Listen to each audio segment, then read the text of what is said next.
recording started. There we go. Okay. So welcome, ladies and gentlemen. I think this is week 4 of our 6 week course, Millionaire School, HB Millionaire School. And we've covered so much incredible information over the course of these last 4 weeks. Do me a favor, just put in the chat if you feel like you've learned some of the mindsets and skill sets that you feel can help you become an individual with a net worth of over $1 million. Just put yes as if you received any value at all in the chat. Yeah, perfect. Perfect. Yeah, if you put any value at all on this, the stuff that we're teaching, ladies and gentlemen, it is the results of uh, just so many years of business and traditional business, and we want to make sure that we keep giving you value. And I hope everybody's been taking a lot of notes because this is the stuff that you're going to implement. This is not the end of your journey to become a millionaire. This is just the beginning because you got to implement this stuff, and that's why I'm so excited about week 6. Because at the end of the class on week 6, we're going to be detailing a plan that's never been trained in this format before for those of you who want to implement it and use HBN as your vehicle. And we're going to show you exactly how to get the highest return on your investment and turn your HBN commissions into $1 million net worth for you and your family. Okay, so I'm speaking that over your life, and I'm excited and proud for you. Just write this first part down. We're going to cover 12 different points tonight, and the last 2 points, points 11 and 12, are going to be the ones that take the longest to draw out. I'm sorry, 11, not 11, 12, 12 and 13. We're going to cover 13 things tonight, but numbers 12 and 13 are the ones that's going to take up the bulk of the time. So first, I just want you to write this down. Number 1, I want you to write wisdom. Okay, as far as this industry, wisdom in network marketing, wisdom equals skill set plus mindset. Okay, and yes, it is being recorded, Shauna. Thank you. Yeah.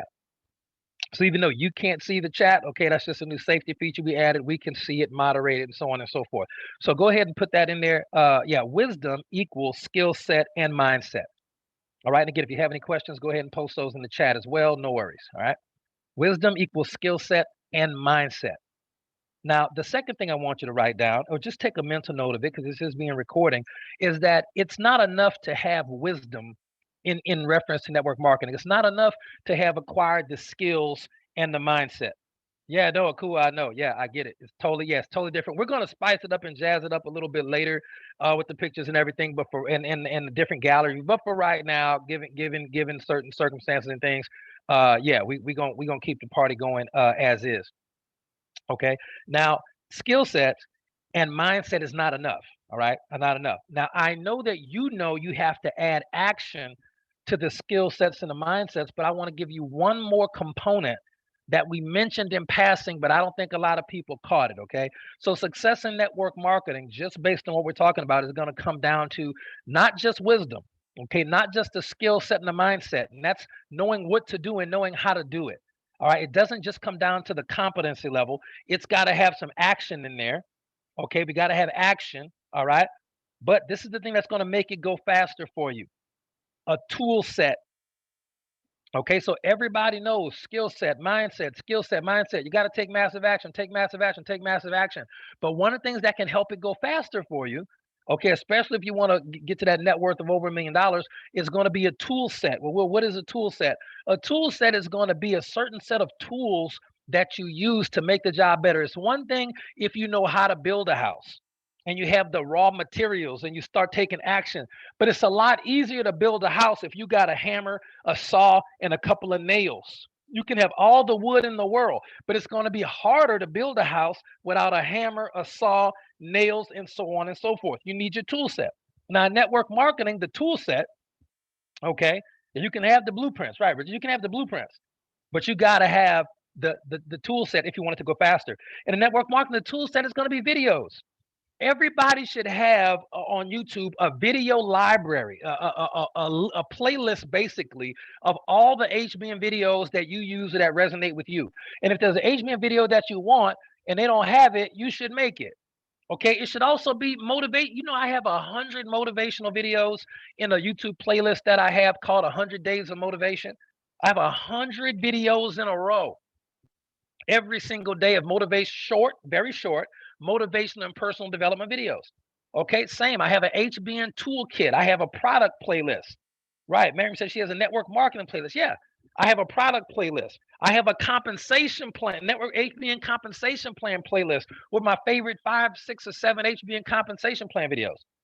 Okay, advanced training, basic training, so on and so forth. So you should have the videos. Also in your tool set, you need to understand the links. Did you know that certain links at HBN make you more money than other links? Did you know that if you got a person that wants to buy X amount of product and you send them a retail link, okay, they're going to pay more and you're going to get paid less. Okay, but if you use a wholesale link, they're going to pay less. And because of how you can structure it, especially if it's a 100 CV order, you get paid more. Okay, we're going to show you that in the plan in week 6 about how to really get that done. Okay, but just understand the links and how you use the links are very important. Some new HBN members, they don't know how to use their links. Someone can walk up to them in a grocery store and say, "Excuse me, are you in network marketing?" And you might say, "Yeah." You say, "Listen, I got a team of 10,000 people. I'm ready to bring them over where to sign up with HBN right now. But you got 10 minutes to sign me up." Some new reps wouldn't even know how to do it. You see, they don't understand how to use the links and things like that. Also, websites, very similar thing. Websites, okay. For those of you who use JotForm, or for those of you who have external websites, we're going to be rolling out an incredible, and I say incredible, duplicatable website tool that at the event this Las Vegas. We may talk about it in week 6, but we're going to roll it out in Vegas for sure. That can increase your HBN commissions and your closing rate double, triple, if not quadruple. I'm gonna say that again. We're rolling out a website hack, okay, in Vegas that can easily double or triple, but possibly even quadruple your closing rate and increase the amount of orders you have that are big orders. Very, very exciting about that. So we got a lot of things we're going to be rolling out, but that's all going to be in your tool set. Okay, just understand that your tool set, samples, even samples of your product. We're going to have some new samples. Okay, for you to test out in week 6. Those of you are going to get first on this call are going to get first access to get your hands on these new, never seen before HBN samples. We think it's going to revolutionize so much about how we operate and do this business. It is going to revolutionize everything. I personally feel we're just rolling it out in the right time because we don't want you to get the Lamborghini, okay, when you're still 12 years old. You're going to wreck that thing. We want to take the next 2 weeks to make sure that you are all caught up and understanding. Once you get these tools, you know how to use them. Okay. All right. I got some bad weather over there. Okay. Y'all be safe, Sanderson, Marshall. Y'all be safe over there now. Okay. Y'all be safe. All right. Now, we talked about the tool set. Now, let's move on and talk about the levels of wealth. And this is very important for you. This is something that you're going to want to teach your kids. This is something that millionaires understand, that people who grew up like I did not know. I was totally unaware of it because I couldn't see the forest for the trees. This is number 3 of 13 things we're going to be talking about tonight. All right. So people at the poverty level, all right, are focused on survival. All right, please write that down. People at the poverty level, people who are operating at the poverty level or below, they're focused on survival. Can we eat? Right? That's what they're focused on. Survival, period. Point blank survival. That's just where they're at with it. Okay? You see people like that in this world. All right? Jesus said the poor will always be among you, which brings us to the second category, the poor. Okay? Poor people's focus is not survival. A poor person's focus, they're good, they got food, but they're poor. I know because I grew up like that. A poor person's focus is on paying bills. That may resonate with some of you like it resonated with me. Man, I got to pay these bills. That's all they were focused on, is paying the bills. A kid wanted something. We can't afford that. They were at the grocery store shopping, but people like, hey, don't touch that. We can't afford that. Don't touch that.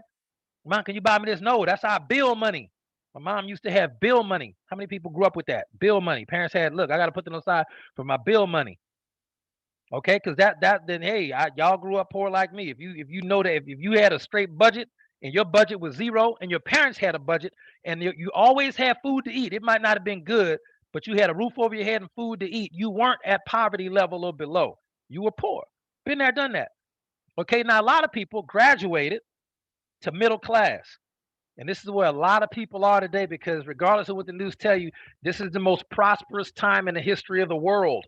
We talked about this like weeks 1 and week 2 about how more not old millionaires, more new millionaires have been created in 2020, 2021, and 2022 around the world, and especially in the United States, at any time since the invention of the word millionaire. This is the most prosperous. Listen, inflation, whatever, recession, whatever. I'm not saying gas prices ain't high. I'm just telling you your opportunity to make money and not even notice it is higher than it's been in the lifetime of you or any of our ancestors since the beginning of time. Just know no matter what your color is, no matter your age or gender, and no matter what country you live in, especially America, but no matter what country, this is the most prosperous year in the history of human civilization ever recorded. That is a fact, and we laid out dang near 2 weeks worth of facts and information for you to understand that. Okay? Now, middle class people are not worried about survival. They're not worried about paying bills. Their focus is spending money. Okay, I knew when my family got to that level because my parents were like, man, son, you acting like you got a hole in your pocket. Like that money is burning a hole in your pocket. Some of y'all may have heard that before. But middle class, they always looking to spend money. Always looking to spend money because you got it. Because you got it to spend, middle class. Okay? But most middle class families typically do not become rich. If they do, they become rich far later because rich people's focus is not on survival. Rich people's focus is not on paying bills. Rich people's focus is not even on spending money. They already got everything they wanted for the most part. They could always get a bigger car or a bigger house or a bigger diamond or a bigger TV, but they already got everything they want. They just want bigger than what they got. Okay? Rich people aren't focused on spending money. All right. They're focused on saving money. So they have all the trappings of wealth. They have the toy phase. They have all of the things that you see them quote unquote with. Rich people typically dress a certain way to let you know. Okay. They wear a lot of their money. It's not a problem. It's their money. They do what they want to do with it. You can't tell people what they want to do with their money, right? Especially if you ain't got as much as them. But rich people focused on saving their money. All right. They save a lot. They're big savers. But that's not what wealthy people do. Let me see if y'all been paying attention. What do wealthy people focus on? Not survival. Put it in the chat. Not paying bills. Wealthy people don't focus on really spending the money or saving their money. What do wealthy people focus on? One word. Investing. Thank you, Mary. Investing their money. This is what wealthy people do. This is what wealthy people do. Thank you. Yo, Lillian knows too. No, Lillian, that's the super wealthy. She said they focus on their health. Yeah, eventually they do. Yeah. But investing is how they focus as far as the money goes. So the levels of wealth are survival, paying bills, spending money, saving money, and then investing money. And you invest money because it makes money and it's passive in that way. Okay, now let's talk about how the wealthy operate. And yes, we'll be doing some investment type coaching on week 6 as well. Okay. So that was part 3. The third thing we want to talk about was the levels of wealth. Write that down, teach that to your family, help them understand that. Help them get that down if you don't know it already. It's important. Okay? That's it. And Kua says, as a teen, I said I wanted to be wealthy, not rich. Love it. Wouldn't have it any other way. Wouldn't have it any other way. Okay? Now, the fourth thing I want you to understand is how to get rich. Now, yes, we'll tell you the specifics in week 6 with the plan. Don't worry. So be around for that.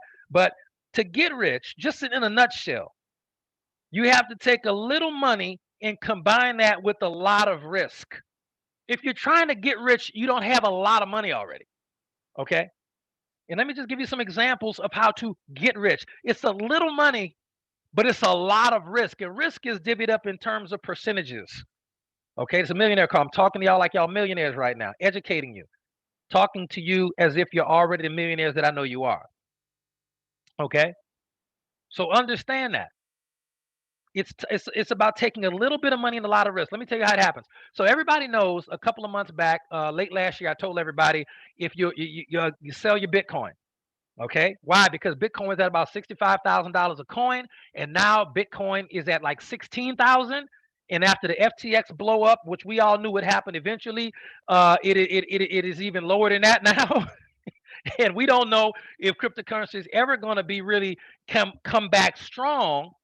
Okay, like it could have, because it came out that I hate to put this as political, but it just came out in a report that the person who crashed that exchange and lost all those billions of dollars for those people was the second biggest donor to a political party here in the United States, not the Republicans, the other one, okay? And a lot of that money was laundered overseas in Ukraine. Now, no news is talking about that, but wealthy people, rich people, know where to look, especially if it's some money, it's some news, it's some money about some news about some money, and a lot of it. Yeah, Twitter's strong. Twitter. This is my prediction. Let me give y'all this. I'm gonna tell you right now. Become Twitter masters as fast as you can.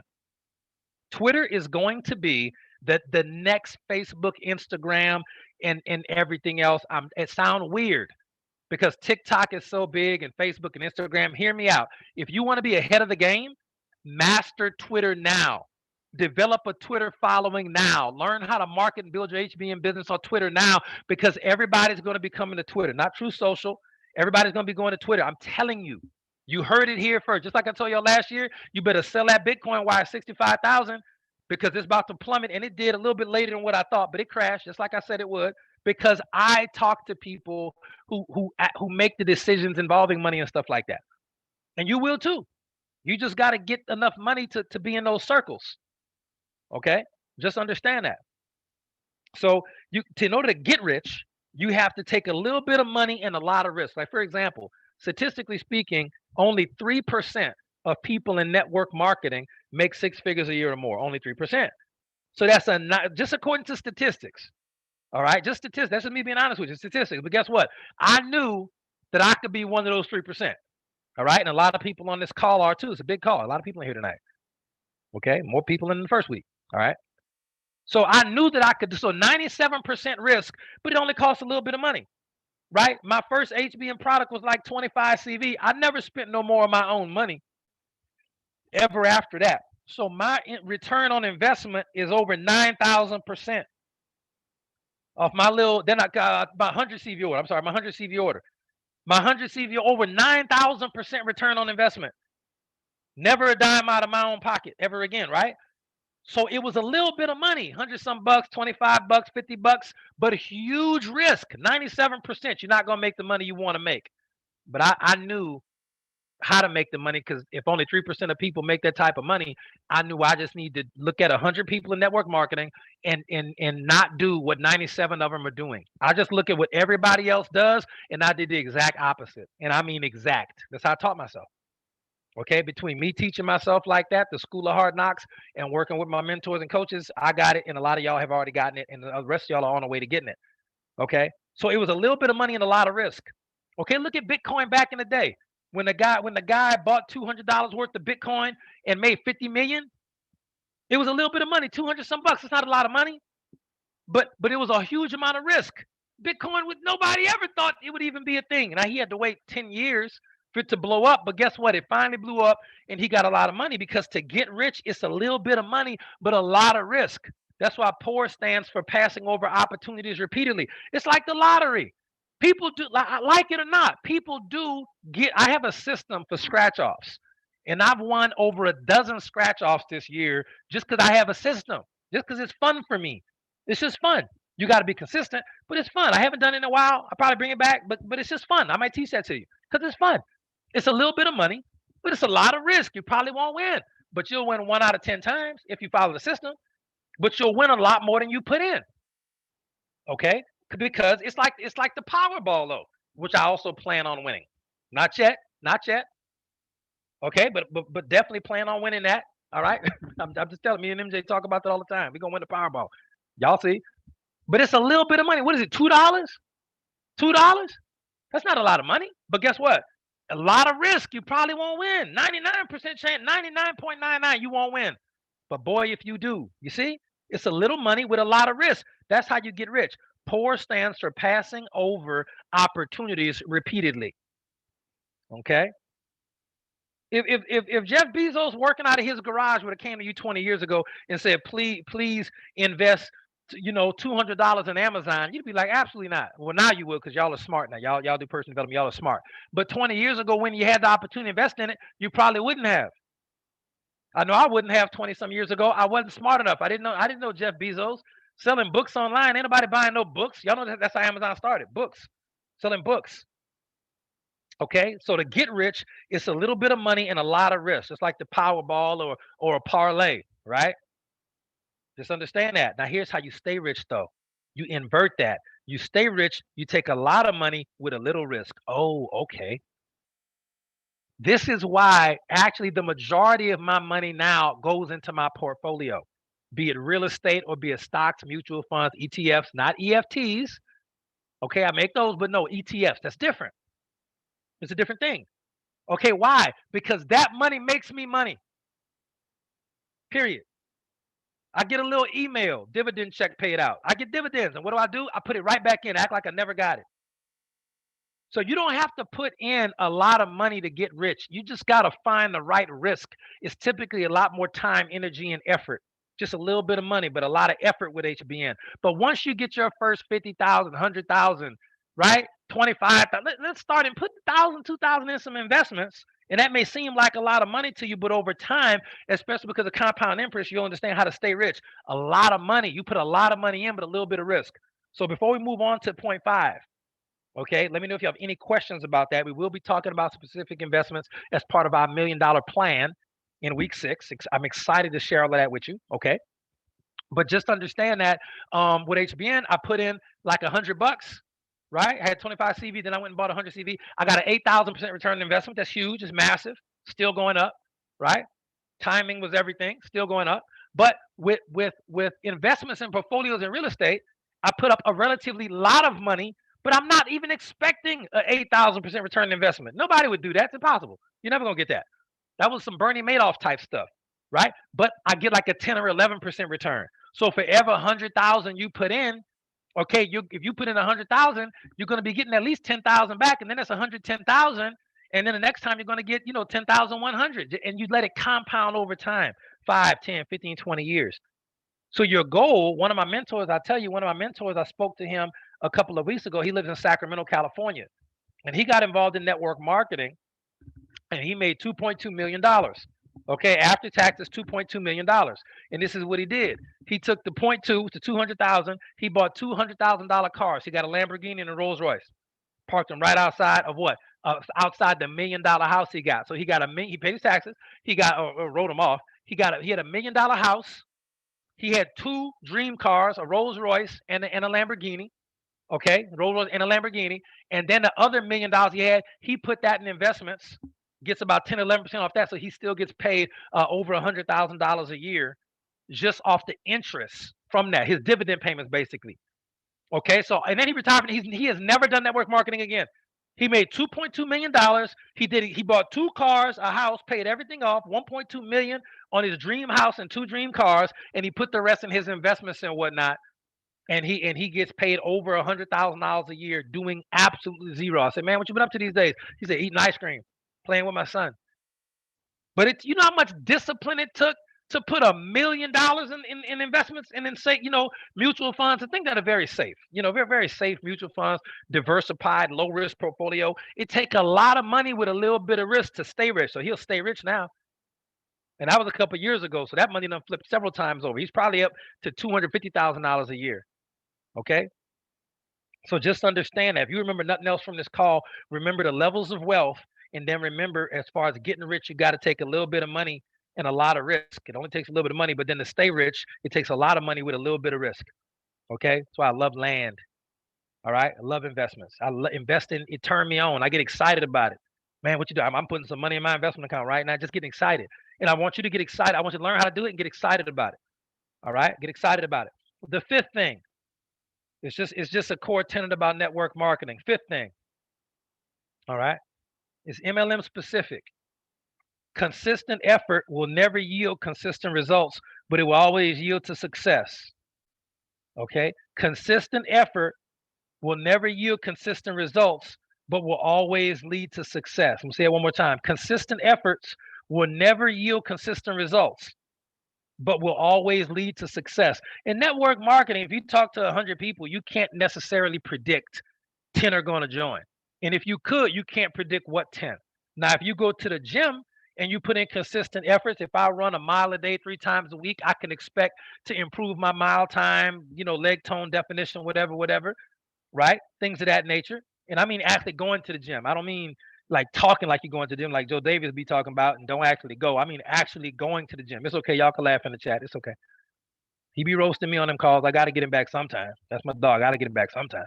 Okay. So you got to really understand consistent effort in network marketing. You can't get frustrated. It's not like a traditional business in that way. It's not like a traditional business in that way.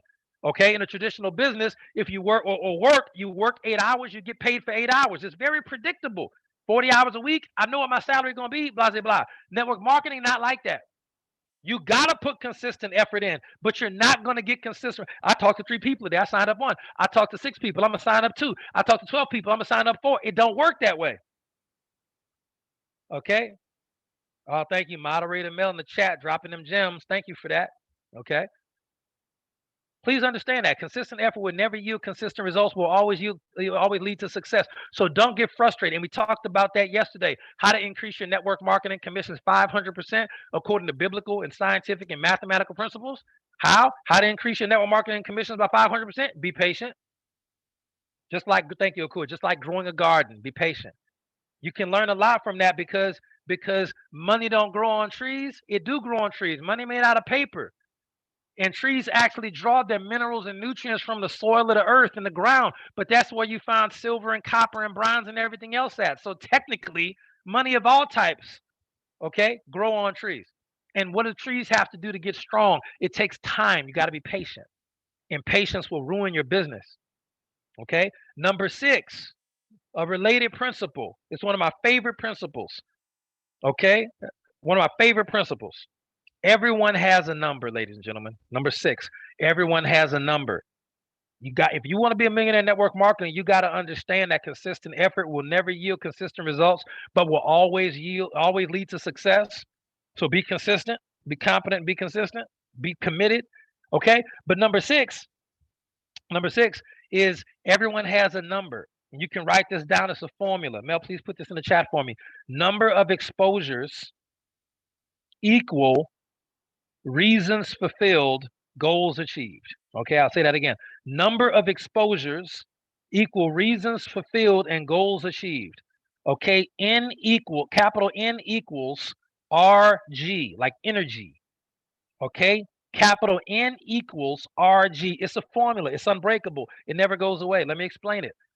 Okay, there is a certain number of people that once you expose this number of people to the products and the business or the business, you will have the commission level that it takes to fulfill your 20 reasons why list as well as achieve your goals, whatever they may be. Because network marketing is not the stopping point. It's the beginning of so much.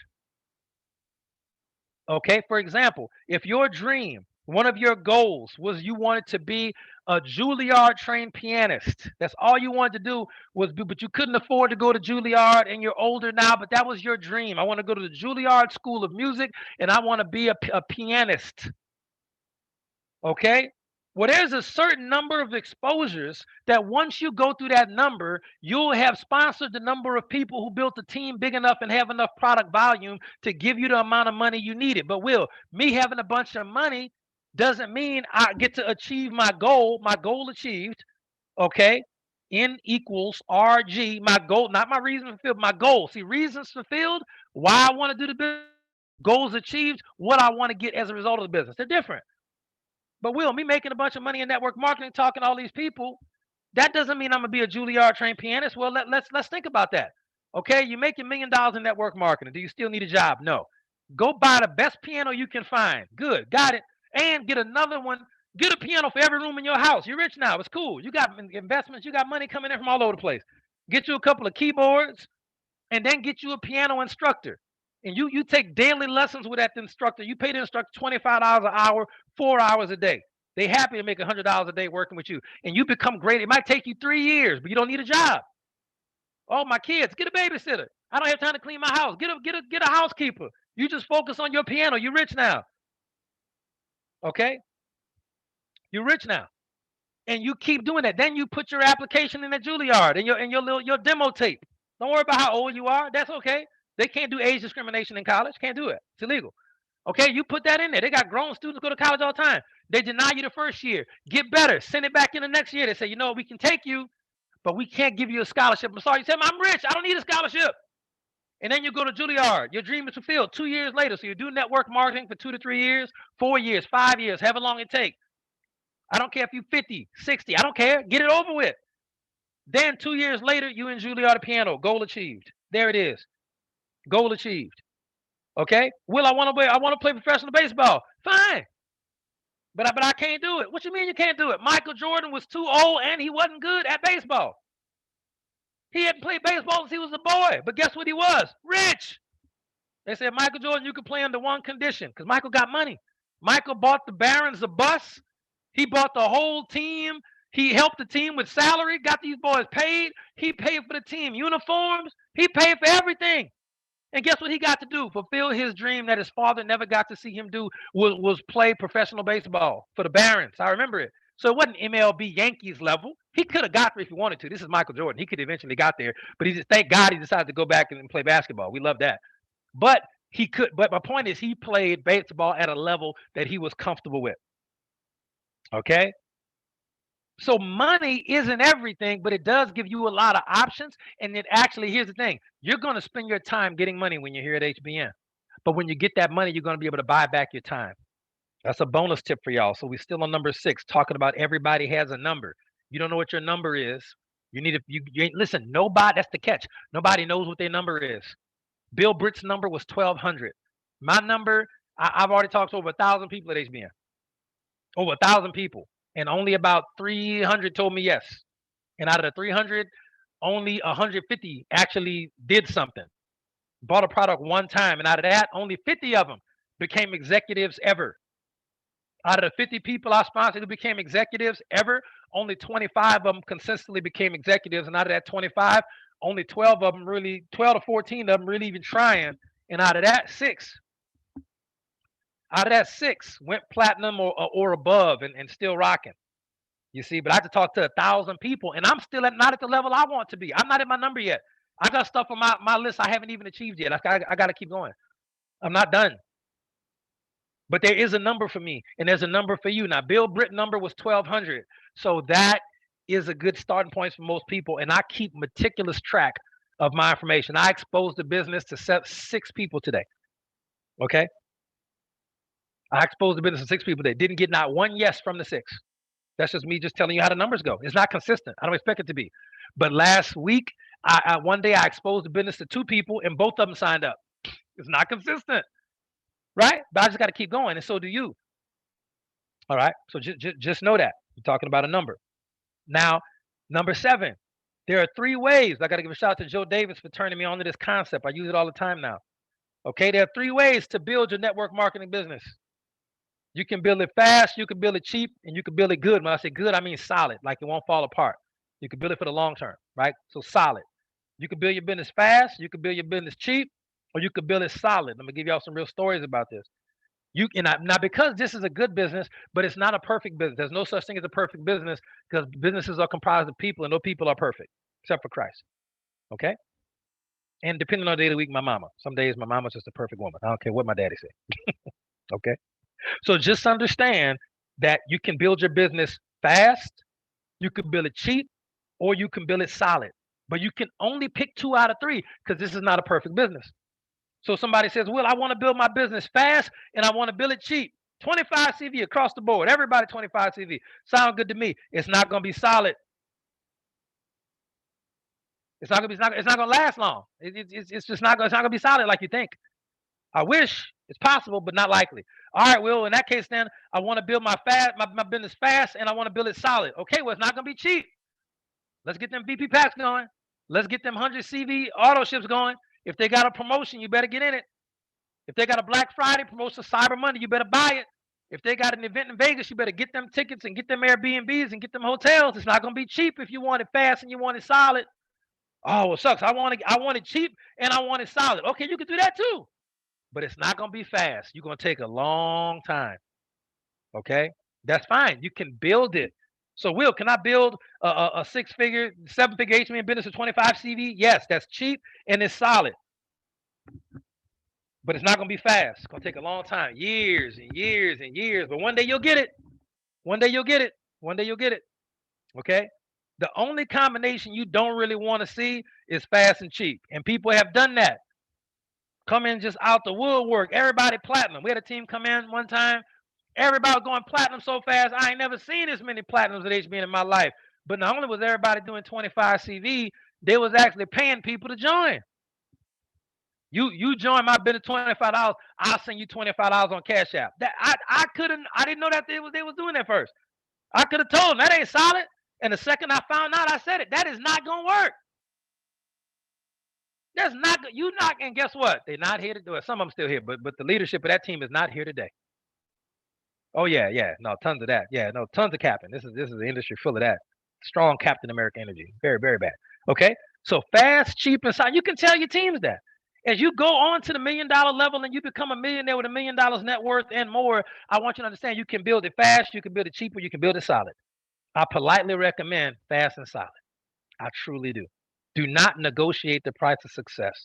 Most people, if they stop negotiating the price of success and just paid it, they'd be rich already. But people got one foot in the club and one foot in the business and no feet in the bank. Okay, that's just life. But at some point, people make that decision because when you, like we said yesterday, when you get a new identity, you have new priorities. All right, just know that. Okay, let's move on. Number 8. All right, we talked about this yesterday with the penny doubling. And I just wanted to touch on it one quick second. Okay, if you double a penny for 30 days, you're going to end up with $5.3 million. All right. I want you to have that mental focus when you're building your HBM business of you're the magic penny and you're in charge and you have to double. You're not going to make any significant money for the first week. I think it was at 64 cents or something like that. I think they were at $40 like 2 weeks in, something like that. It was paltry. In fact, the first 90% of the month, the penny is still not even at the $1 million that the other person got the first day. The only time that the penny becomes valuable is the last 3 days of the month. That's the last 10% of the month. You have to focus on your network marketing business that way. You're the magic penny. You have to double. You got to find your 2. And you got to help them find their 2. You can do that 30 times. Okay, you don't need 5 million people in your business, by the way.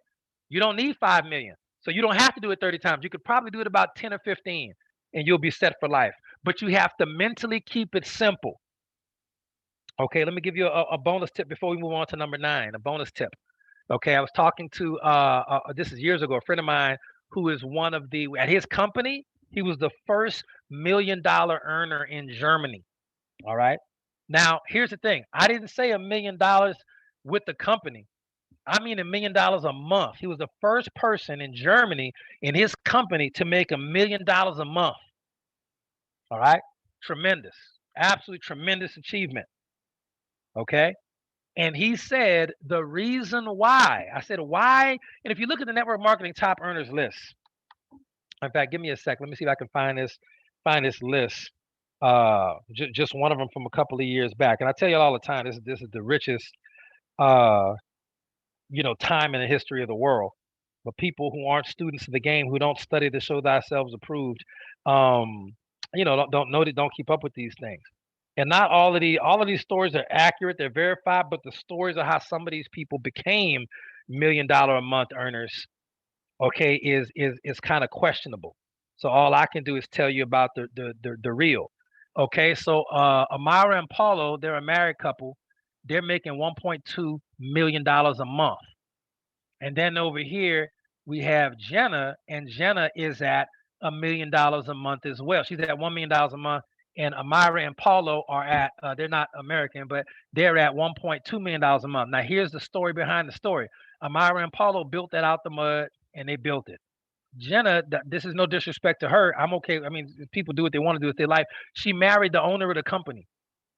Jenna and Josh are married. So the owner is married and the owner owned the company and the wife is the top earner. That sounds kind of weird, don't it? Well, so her story, her $1 million a month is not duplicatable. So I don't like to tell those stories because it's not duplicatable. Now you look at Dexter Yeager, who's still making $600,000 a month, and Dexter been dead 3 years. Dexter's story is duplicatable because Dexter got it out the mud. Okay, it doesn't matter what people say about how he did it. Dexter verified, got it out the mud. A lot of haters talked about Dexter over why? Because he was successful. It didn't matter. He would dry his tears with the money. And then you have Rolf. Rolf is at $500,000 a month, $500,000 a month. Okay, Jeff Roberti is at $450,000 a month. All right, Jeff also got it out the mud. Now let me tell you, because I know Jeff's story personally. Okay, because that was the second. My mother was involved in Tupperware. She got me involved in Tupperware, and she had me in Juice Plus as well. I didn't know what it was back then, so I know Jeff Roberti's story because my mom was in Juice Plus back then. She just didn't know what to do. So let me tell you, Jeff's at $450,000 a month today. Been with that company 20 some years, 30 years, however long it is, long time, at least 20 years. Yeah, I'm 45. Yeah, at least 20 years, probably more. With one company. Now that company, I'm gonna just tell you a quick story before I move on to point number 9, because we're talking about the mental focus, the doubling of the penny, how you got to be a penny, you got to plant, you got to be the magic penny. You have to plant a flag at some point and get to your doubling and do it so X amount of times. I'm just gonna tell you Jeff Roberti because I like telling real stories. Okay, and I'm gonna tell you a story about my friend in Germany, but I'm also tell you a story about Jeff Roberti. Jeff Roberti was with Juice Plus back when they was called NSA. Okay, that was the company name. Sometimes companies change names. And when the company changed names, people was running around talking about the company gonna close. Oh, that's a bad sign. No, it was just marketing. The company changed names. Company with all the people who said Jeff Roberti company is gonna close, they don't make much money as Jeff Roberti. Okay, yeah, there's still a lot of stuff. Water filters, yeah, anything health related, but they changed their name to Juice Plus. Okay, they changed the name to Juice Plus. And they actually spent almost all their marketing budget on a campaign they were coming out with probably in like the early 90s, maybe something like that. Y'all gonna remember it when I tell you. And they spent all their money on this new branding and marketing campaign with this professional athlete spokesperson. Okay. And the week before they were about to roll out this $1 million campaign. Okay, multi-million. The company went all in with this pro athlete. Okay, on using their products, and it was about to blow up the company, right? Juice Plus was the name of the company. Y'all probably heard of it, still around today. But guess what happened?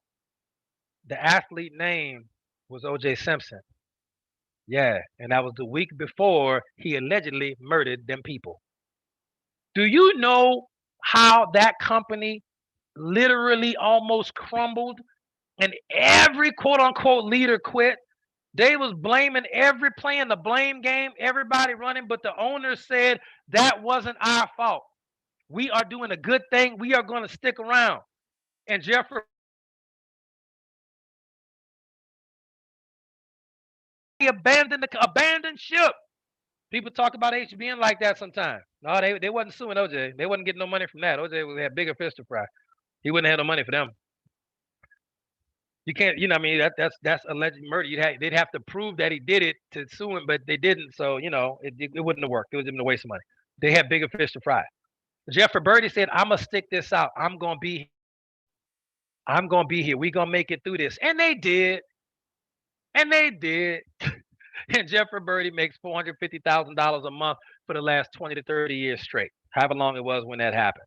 Okay, so just understand there's value in building and being stable. All right, you can't say I'm gonna become a millionaire, open up a McDonald's, and then 2 years after opening up the McDonald's, you say, oh, I'm leaving that franchise. I'm going to do Chick-fil-A now. But your McDonald's didn't even break even yet. Oh, forget. I'll take that loss. I'm gonna go do Chick-fil-A. Okay. Oh, Chick-fil-A, I don't like it. It's not working. I'm gonna go do a Burger King franchise. That's the one I gotta do. And then Panda Express come out. Oh, I'm gonna do Panda Express. You can't do that. It don't work. And then eventually, when you go broke from going from franchise, you're gonna turn around and go blame McDonald's. Oh, McDonald's took my money. It was their fault. No, dummy, it was your fault. Okay. Now to finish up my story before we go on to point number 9 about my friend in Germany, he says and he $1 million a month earner, mind you, $1 million a month earner back then. Now he's probably at 400,000 or 500,000 a month, but back then, $1 million a month. And he said the reason we make this type of money in Germany is because most of the websites from network marketing companies are in English, and we are forced to keep it simple. We are forced to build 2 by 2, and we don't know nothing else. Y'all overcomplicated over there. It's too many different ways of doing things. Y'all don't keep it simple. We don't have a choice. So when we're on a call and Joe Davis say, look, U plus two, that's all they talk about. Ain't nothing else to talk about. 100 CV, U plus two, I ain't got nothing else for you. Why you think Taiwan be all over the leaderboard? They don't know nothing else. That's all I taught them. What nothing, that's it. There ain't nothing else to know. Ain't nothing else to know. They don't even know what the matrix is. No clue. Translator couldn't even figure that out. Doesn't matter. And that's what people see. People see the results, but what people don't see is the work. They don't see me coming out of pocket way before I was Diamond and Emerald, coming out of pocket for a translator. They didn't see me getting up at 6, and I would do Zooms with a team we used to have in Atlanta at 11 o'clock at night, do Zooms trainings for an hour, 2 or 3 hours for leaders who are ungrateful and not even here no more. And then I have to be up ready to go live on Zoom for Taiwan at 6 in the morning. Like, people didn't see none of that. They don't see none of the actual work. They just see the result and can't understand. Because you don't whine about the work. You just do it. You just do it. And let people say whatever they want to say about how you make your money. But you know what you did, and God know what you did. Okay? That's going to happen when you start making more money than a lot of people that might have joined this business before you or had their chance. You're going to see. Okay? But keep it simple. All right? And let's move on to number 9. Be the magic penny. That's the best I got. Get your 2, and until you have your 2, I don't know why you're solid 2, and you got a full star grid. I don't know why you even going to get another 2 or 3 or 4 or 5. Why you even doing that? And the 2 you got ain't solid. Get them. Go find 2 solid that's really gonna do this before you go get another 10. Ain't nothing worse than hitting platinum and then you can't maintain it no more. Ain't nothing worse. You may as well be just a strong bronze. That's good. Then you go get silver next. But y'all don't want to hear that. Y'all don't want to hear that. Okay. Now, number 9, it's going to be, we talked about as far as the traditional phases of business. We talked about traditional business. All right. There's 4 phases of business. And you got to know this because y'all are going to have a lot of businesses, even ones outside of HBN one day. And you need to understand that. Just like the levels of wealth, they have levels or phases of business. And phase number 1 is initial investment. In some conversations, they call it capital outlay. Capital outlay just means spending some money up front. That's all it means. Spend some money up front. Initial investment. You have to do that here at HBN. You do. Okay. Number 2, the second phase of business, okay, is breaking even. The third phase of business is where everybody want to be, or so they think, and it's profit. And then the fourth phase of business is scaling and duplication. And that's when your profit get big. It's actually not, profiting is very simple. You make your money back and make $1. That's profit. But the fourth phase of business is actually where the money is. That's scaling and duplication. Okay. Teach people to do what you did. You got a Chick-fil-A franchise, go open up another one. Then go open up 2 more. Then open up 3 more. Teach the general managers how to do everything. Hire a district manager to manage the general managers, and you go away. And you start investing your money. Start spending a lot of money with a little bit of risk, and that's how you stay rich. Okay. Also on number 9, we can push this over to number 10. I'm gonna give you 8 things that we talked about, and if you can do these 8 things, there's simply no way that you're not going to make 6 and then 7 figures at network marketing at HBN. The only difference between the 6 figures and the 7 figures is patience. It's just time. Okay, it's just time. Okay, and I want you to ask yourself, can you do these 8 things? If there's any one of these 8 things you can't do, then this might not be the business for you. Okay, I'm gonna just tell you, you might want to hop off the call and leave it for somebody else. Okay, leave it for somebody else. Number 1, can you learn how to generate rapport? Just put that in the chat. Let me know if you can learn how to generate rapport. Okay? Because if you can't learn how to generate rapport, you think you can't read a book or watch a video and learn how to generate rapport. If you don't have that natural charisma, that gift, you can't do it. That's the issue. You got to learn how to generate rapport. That's number 1. Okay, you 10% there. Number 2, can you become a master inviter? Can you become a master of the skill set of getting people to either come to a meeting or attend a Zoom or look at a video or try a sample product? Can you become a master inviter? It's a yes or a no.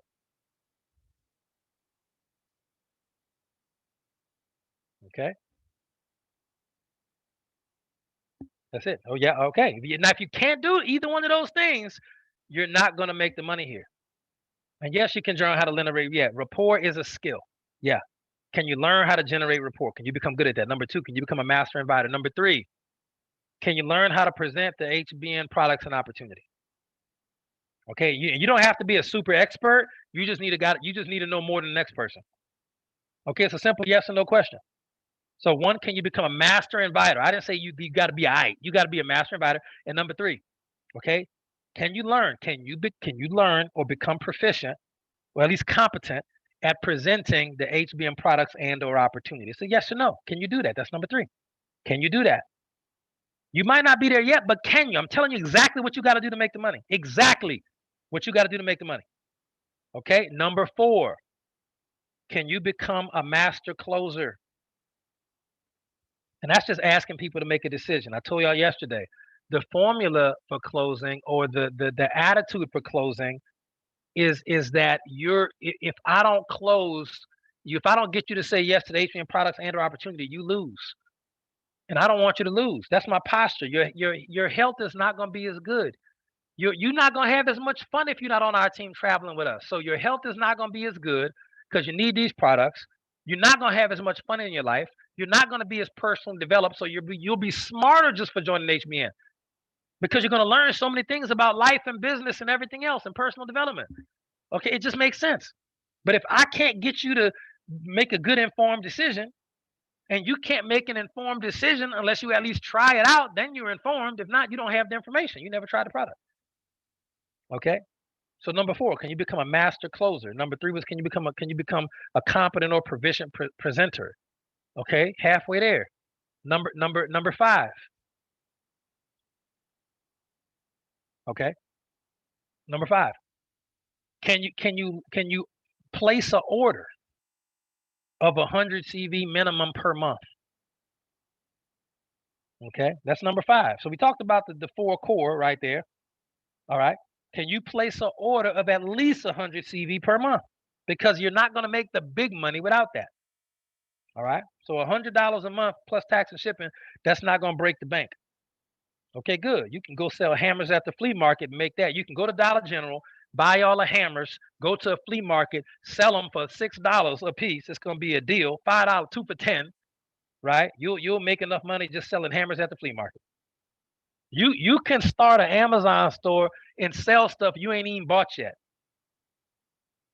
You can go to Facebook Marketplace and sell stuff you don't even own, get the money for it, then go buy it and deliver it to the person. That you can do $100 a month, I promise you. There's so many ways to make money in this world. Oh, we used to collect cans all the time as kids. That's the only reason why we used to go to the movies, collecting cans and bring them to the aluminum factory. Yeah, you right, Shauna, you right. Okay, money's all around you. Okay, number six. Yep, picking pecans. Lillian, look, she's from Louisiana, picking pecans. There you go. Okay, number six. Can you complete an orientation? And when I say orientation, I just mean the basics. Sandra knows, right? I just mean the basics. And what are the basics? Okay, learning how to log in, learning your links, learning how to set your auto ship up. The basics. Learning how to use the scripter to sign somebody up. Just the basics. Just the basics. Just the basics. Okay, just enough to put two people in business, the right two people. You might have to put in 5 or 10 to get the right two, or 20. You just need the right two. Can you complete an orientation? Yes or no? And I mean, when I say orientation, I mean when I say orientation, I mean the bare minimum. And Sandra said we pick cans, pecans, blueberry, tongue nuts, peas. Sandra, I don't even know what a tongue nut is. Never heard of that. Don't even know what that even is. But look, she got it. what's, what's that what's that song come out every Thanksgiving? Beans, tomatoes. What song? That's how Sandra sound in the chat, y'all. She said we got cans, pecans, blueberries, tongue nut, peas. You name it. She got you name it in the chat. Oh my God, I love y'all so much. Okay. All right. Okay. So that's, can you place your order, complete your orientation? Number 6. Number 7. Can you sponsor your two? Just put a big star by that, because that's where the rubber hit the road. You've been learning all this time, getting product, getting healthy, learning skills. Can you go get your 2? That's the question. Beans, tomatoes, law. Okay, can you get your 2? Just put in the chat yes. Can you get your 2 or not? Yes or no? It's a yes or no. Can you get your 2? The right 2. They don't have to be great network marketers. They ain't got to be good. They just need to be able to do what you did. Rapport, invite, present, close, order, complete orientation, and go find A2. Put in the chat if you can do that. Thank you. Shirley Caesar. There it is. C's. Yes. Thank you. Thank you. Thank you. Yes. Okay. The duplication. And then number 8, and this is actually 8 through 10. This is why I say every piece of this is 10% of the network marketing puzzle to make your first 6 figures. And then eventually, if you're patient, you'll make 7. Guaranteed. It's just a patience game after that. Okay, you have to give your team time to mature and grow and learn these 10 things and do these 10 things. But there's not one thing you can't do. Well, wait a minute. If number 7 is sponsored by 2, what's 8? Okay, 8, 9, and 10 are all talked about together. What are they? You have to teach people to teach people to teach people. Okay. You have to teach people to teach people to teach people. So 8 is teach people to teach people is 9, and teach people to teach people to teach people is 10. You got to have 3 levels of duplication as far as teaching before your business get legs of its own and run off somewhere. Okay, and run off somewhere. It was Landy Martin. I remember when I first sponsored Landy Martin. And then it was Landy had Michelle Marie in her organization, but it wasn't until Megan Devi got here. Okay, that 3rd level of teaching just took over, and then boom, here we go. Here come Tina and Fulvic and David Leitner and all these other people, right? People just don't understand that. I'm one of the most blessed people in the world to have an organization like that on my left side, and to have Taiwan and a ton of the great leaders on my right side. I'm just blessed. I'm just fortunate. But I take pride in the fact that I was not the first. This is just some stuff that I wasn't the first person that told Landy about HBN. I'm the person she decided to. I was the second person told about HBN. I was the person she decided to join at the time. You see? And that's my left leg anchor. Then I have Melissa on my right side. And I remember the first time I was working with Mr. Ling from Taiwan. He couldn't figure nothing. He was about to quit HBN. Mr. Ling was about to quit HBN. About to quit. Okay. I just want people to understand the real story about where the volume come from and what type of volume it takes to get to diamond. That's 100,000 on each leg. And trust and believe, y'all can look at that leaderboard. Ain't nobody but David Leitner, Taiwan, and a bunch of other people on it. And I'm proud. Ain't nobody gonna take that from me. That was a lot of hard work, regardless of what, haters gonna say what haters say, but the proof is in the pudding, right? Proof is in the pudding. That being said, it's teach people to teach people to teach people. And if you give them time to mature, see, if I would have got frustrated and quit, just understand, Megan would have never got sponsored. Okay. She first met somebody at HBN because we did a boot camp in Orlando, in Florida. She came to the boot camp and was like, oh my gosh, I got to do this HBN thing. But I didn't sponsor her, but we were there to set up the event and facilitate that. Okay. That's just how it worked. Thank you, Lisa. Lisa ain't trying to get kicked out. Lisa on the day. Thank you, Lisa. I see you.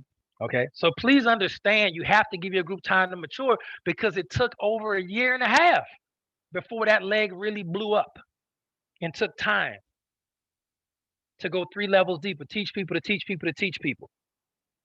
Okay. It's just what it is. And if you don't give your group 1.5 years, 2 years, and you get frustrated and get to whining and complaining and moaning and bitching and backsliding and everything else, guess what? You're not going to make it, because you're not being grateful for these people that are going through their growth process with you. You have to listen. You have to give them that time. You have to give them the same time it took you to. And the better you are, the more frustrating you're going to be. The better you are, the more frustrated you're going to be when your team don't move as fast as you. But you remember, you had 5 years in network marketing experience, 10 years in network marketing experience, 20 years in network marketing experience, 30 years in network marketing experience before your people got here. You got to sit down and be patient. Okay. And that's the hardest job in the world over here. I'm telling you, but you got to do it. So that's the network marketing puzzle. Each of those things, rapport, inviting, presenting, closing, placing your order, orientation, getting your two, and then teaching people to teach people to teach people. Each of those things is worth 10%. But Will, can I do 50% of it and make 50% of the money? No. You gotta do all 10. Can I do 9? Can I do 9 out of 10? Can I do rapport, inviting, present, close, learn those skills, order, do my orientation, and then just start teaching people to teach people to teach people? No, you gotta get your two. You have to do you got to do 100% of the deal. You can't do 90% of the deal, get 90% of the money. Network marketing don't work that way. I'm sorry, but it's true. It's true. Okay. So what we'll do is let's take a short, let's just take a 2 or 3 minute break. All right. If y'all got to go hit the restroom, get some water, go get it. We'll come back. That was number 10.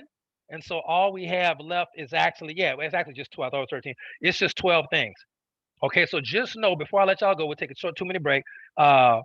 Let's do that. We'll do a quick recap, and then I'll just do number 11 and 12, and we'll be done. Okay, we're going to be out of here before 9 o'clock for sure. So go take a break. I'll be back. I'll set the clock. I'll be back in 2 minutes.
All right, ladies and gentlemen, we'll give it another 30 seconds. Does anybody have any questions? Go ahead and put any questions in the chat.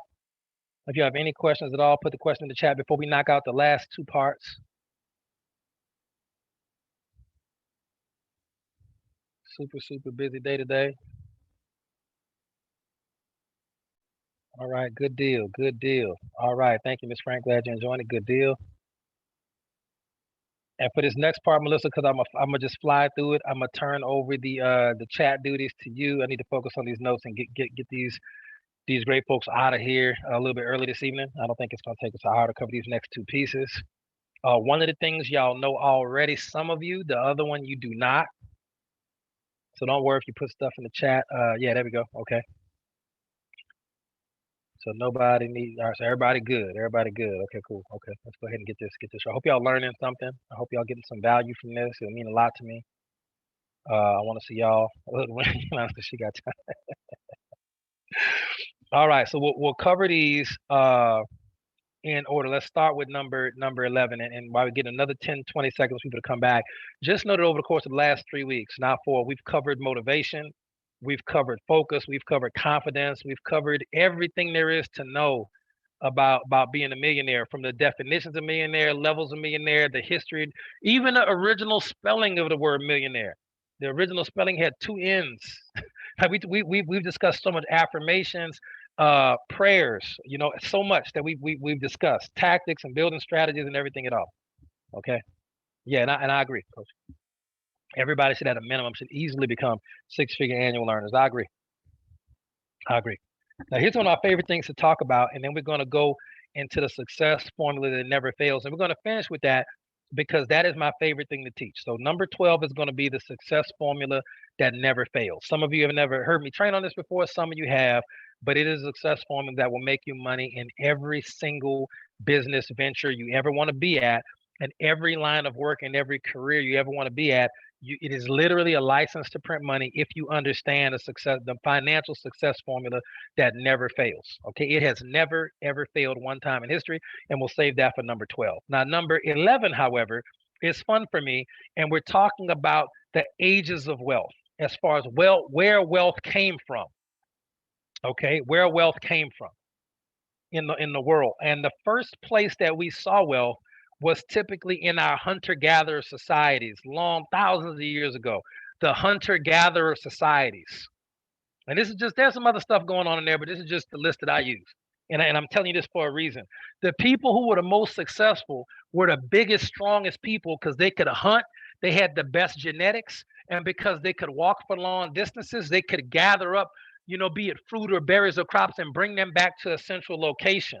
And it was all about hunting dominance. And the people who were the best hunters typically had the biggest tribes and the most kids. And whoever had the most kids would typically have the most male children. And the male children would grow on to become warriors and protect and hunt. But they would also, if they have the most children, they had the most female children who would give birth to more boy and girl children. And then the boys would go from there. And that's how the patriarchy and tribalism started. But typically there was a matriarch there, because it was a way different world back then. There was a matriarch there who was just as revered and respected, if not more, than whoever, quote unquote, they would have called the tribal chieftain at the time. But it was a hunter-gatherer society, and that's where the money was. How many animals could you kill? Animal skins. Okay, how many fruit and berries could you gather? And the farther out, if you were dominant and you were like, this is our territory, other people had to go farther out to go gather. And typically people wanted to be near what? Water. Okay.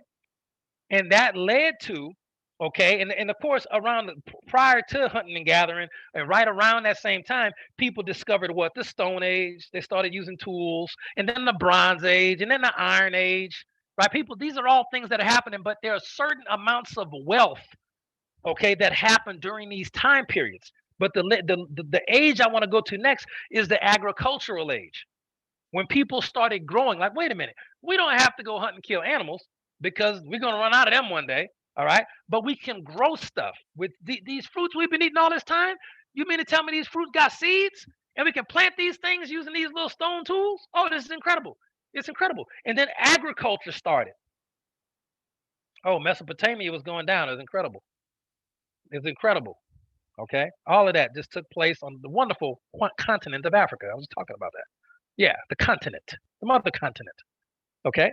So then you go on to agricultural, when people started what? Planting stuff, farms and gardens and things of that nature. And the people who owned the land made the most wealth in that period. So it wasn't always the biggest and the strongest no more. It was the people who owned the land. And the people who were really smart allowed other people to farm the land and bring them portions of the stuff. Okay. So land acquisition became big during the agricultural age.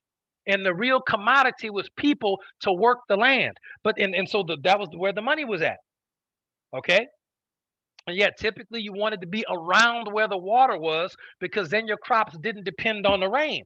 So you saw the hunter-gatherers who already dominated physically the areas near water because it was easier to fish and animals would always come drink so you could hunt better. They became the leaders of the agricultural age.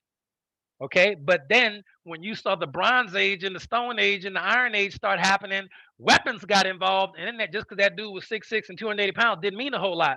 When you had an axe and a club and some bow and arrows and some knives and things, it was different. Okay, shanking was a thing. Okay, this is how it worked.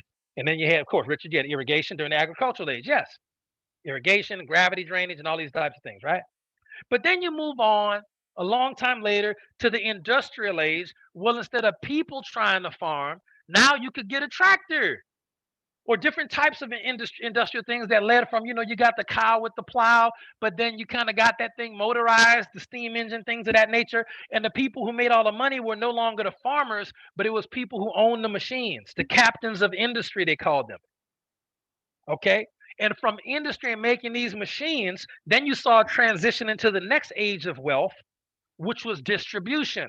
And this is when people who owned oil, okay, and people who owned coal and the trains All right. The people who own these things made money during what we call the distribution age. That's where the money was. Who owned the cars and the oil that went in the cars, stuff like that. Who owned the trains and the coal that went in the trains? Okay, the Rockefellers and whatnot. That was the age of distribution. Okay, when Ford invented the car, you could distribute stuff. You could deliver packages. Now you got a car now. Okay, but then we went over into the information age. This was incredible. The information age was amazing because the information age is when people started to become doctors and lawyers a lot, and those people made a lot of money.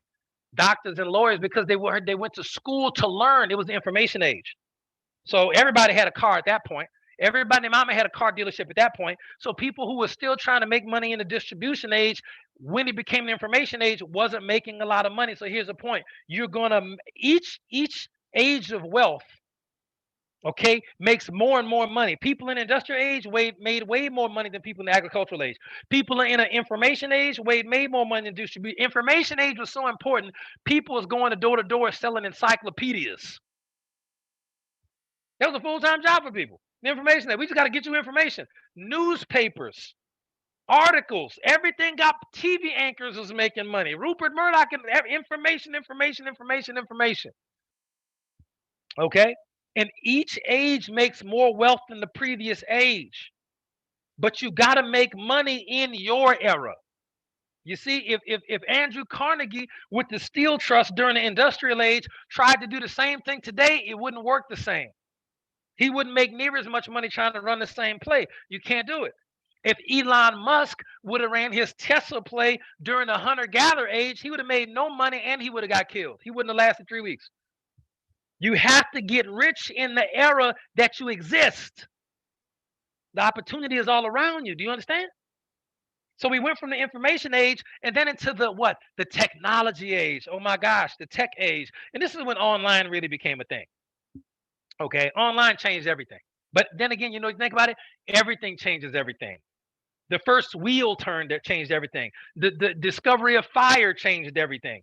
The first car changed everything. The incandescent light bulb changed everything. The airplane, the boat, everything changed everything. Right? But for us, online changed everything. And that's the online tech age really started, Walkmans and this and that, Radio Shack. Y'all remember that was a thing? Tech. Tech was the computers, laptops. Tech. Okay, just understand that. Tech became a thing. Okay, you start blow up in the Silicon Valley. Technology. That's what we want. The internet, AOL, America Online, MySpace, technology. And if you got on the front end of that, like Mark Cuban did during that time, you made your money during that era. But then it changed again from tech into something that I've heard called the edutainment age. Now, the edutainment age is actually the age we're coming out of right now. It's phenomenal. Okay, and it's why so many people back when I was in high school, Cash Money Records, No Limit Records, right, Kid Rock, all of these artists were making big money back then. Nowadays, everybody got at least 10, 15 cousins and friends that all want to be rappers and rock stars, and none of them gonna make no money. Think about that, because that age ain't no more.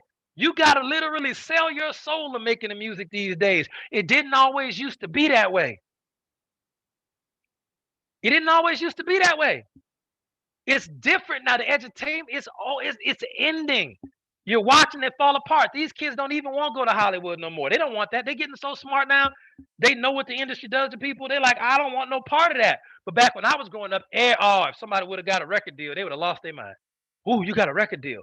American Idol. It was the edutainment age. You even saw people who remember Ty Lopez. Ty Lopez is a dude that, to my knowledge, has no actual business acumen. But he did a TED talk one time talking about he got rich reading a book a day or a book a week. And he said, I bought this Lamborghini. And you can do it too. I'm selling a course. The edutainment age. You were either an entertainer or you were educator selling courses. Okay, what's the dude's name? I always talk about saving money to get rich. It don't work, but he sell a lot of courses. Dave Ramsey, edutainment. It's not entertainment. He's on the education half. Okay. This is the age after tech. Okay, when you saw the last of the Elvises, the last of the Anita Bakers, the last of the Whitney Houstons, the last of the Michael Jacksons, the last of the real talented people in entertainment. Now it's just like, man, who cares? You see entertainers broke, like broken, struggling. It's terrible. Where is Ray J today? Who knows? Where is Brandy? Probably working at Kroger. We don't know, because the edutainment age is ending. All right, understand that. Well, Will, if that's the case, what age are we coming into right now? Oh, I'm so glad you asked. We are coming into the partnership age. Okay, and that is when people, okay, are partnering with traditional or hybrid businesses, and everybody getting rich. Oh, Ray J selling earbuds. Well, congratulations, good for Ray J. He's still trying to be in the tech edutainment age. Yeah, we missed it. Yeah, Dre buy beats in them and Ray. Okay, good for Ray. I'm just glad Ray J doing something. Good for Ray J. He need to sell some Black Sea though. All right, we're coming into the partnership age. Let me show you how we're coming into it. Uber, taxi cab is over. This ain't distribution. I don't need to get nowhere. Uber, Lyft, okay, restaurants, DoorDash. It's partnership now. It's all about partnership in the gig economy. You got to understand it. We talked about this, how we talked about how Nike and Adidas and all these companies have affiliate programs. It looked just like network marketing, don't it? It's just like network marketing without the residual part. Amazon drop shipping. I want to start an Amazon drop ship store. So everybody want to do, right? Partnership. It's all about partnership. Walmart even got an affiliate program. Of course, we talked about it. Thank you, Sean. We talked about that. You can go to Walmart.com, get your own on Walmart.com website. And everybody go to Walmart.com, pay you like 2 or 3%. It's amazing. I don't do it, but if you feel like doing it, do it. It's all about partnership. Okay? And network marketing, like Walmart pays 3 or 4%. Best Buy pays 4%. K-Swiss pays 7%. HBM paying 20% on the low end, 50% on the high end, plus bonuses. So why would I go anywhere other than HBN? I don't know. But it's the partnership age. You're in the, and remember, every single, okay, Google. You know the guys that own Google are billionaires? How do they make their money? Well, I'll show you the success formula that never fails. We're about to cover that. That's how they make their money. But it's all in the partnership age, because Google partners up with advertisers, says, hey, we're giving away a service with Google for free technically, but we're going to put your ads on there. So we're going to partner up with you. You partner up with us, and we both going to get rich. And Google is partnered up with the business owners. It's the partnership age. We are partnered up with HBN. We both going to get rich. Paula ain't going to be the only multimillionaire running around. Hey, what's wrong with y'all? It's the partnership age. And each age makes more money than the previous age. So you thought Andrew Carnegie being worth $300 million, $400 million, $500 million was a lot? No. You got multiple people right now coming into the partnership age who get it. Okay, why do you think Elon Musk bought Twitter? So he can get a piece of that advertising revenue like Facebook, like Mark Zuckerberg do from Facebook. We don't pay Mark Zuckerberg. He's not in partnership with us. He buys our data. He take our data and he sells our data to businesses. Why do you think the second you talking about headphones, half y'all gonna go on Facebook tonight and you're gonna see Facebook headphones pop up on Facebook? Because it is a type of part. It's weird. You may not be aware of it, but it is a partnership. Okay, you get free contact and networking and I advertise on Facebook all the time in the DMs. I get free advertising. Mark Zuckerberg, he's gonna take my data. Okay, then he's in a whole nother partnership with the business owners, and he's doing advertising. They doing advertising on Facebook with ads, and they're paying him. That's why he's a billionaire. I didn't give him a dime. He's in partnership with me for my data, but he's the middleman. He gives my data to the business people, so the business people know what to advertise to and how and when. You understand? So he's even taking edutainment and technology and information and putting it in a partnership format. That's why he's rich. He's not a good person from my experience. I never met the man, but my research tells me I'm not a good person, but he still applies the rules of business, you understand? Okay, YouTube is no different. Free to learn. It's the greatest free university in the history of the world. But guess what? Ads. YouTube got bought by Google or whatever, and they partnered up with that. Why do you think Elon Musk was already a billionaire, already going to the moon, already got the most popular electric car of all time, bought Twitter? Y'all thought he was stupid? No. Twitter's about to become the greatest advertising platform because it's the only one that actually allows anything remotely related to free speech. Okay, I'm telling you, Twitter is going to be the next Facebook, Instagram combined. You'll see. Okay, so just understand that we are in the partnership age. Okay, and you need to embrace that while other people are still going back to college and get degrees. Notice there was never no education age. There was the information age. It wasn't the education age. College ain't never made people rich. The professors in college ain't even rich. The president of college ain't even rich. They got more money than most people, but they temporary. All right. There's no education age. It's information. It's a different world. Okay. There's edutainment. All right. So from a partnership standpoint, understand what the world is coming into. It's not going to be a lightning in the bottle thing. You have to partner up with the right opportunity and then the right people. Your two. You have to make sure they understand, hey, we are in the partnership age. We need to leverage this now before everybody else figures it out. They still in entertainment. They still trying to become rappers and singers in American Idol and America Who Got Talent. They still think it's entertainment. Don't none of them people make money. None of them. They got apartments, one bedrooms in LA. They're not making no money. They're trying to operate in the age of wealth that is no longer technically in existence in that way. It's not where it was. And y'all are in the future already. This is why it's so important to do it how you're doing it right now and stick with it, because it's about to blow. And if you don't, you're going to regret it. If you don't take this HUN opportunity seriously right now and develop those skills we talked about, rapport, inviting, presenting, closing, order and orientation, getting your two and teaching people, to teach people to really get people healthy and make a whole ton of money in the process, okay, it's gonna be rough for you. Okay, get rich in the era in which you live.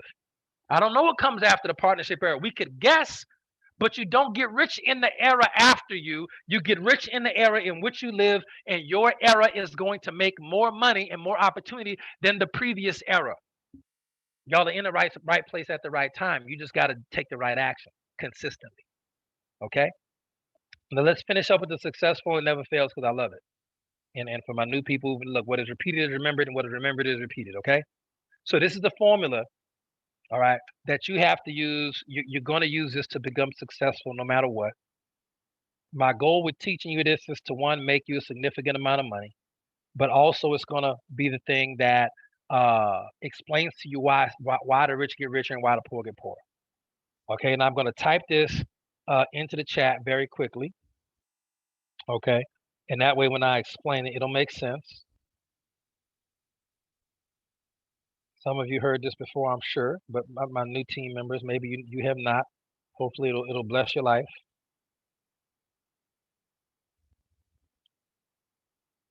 Almost done. Let's see if I can do it this way.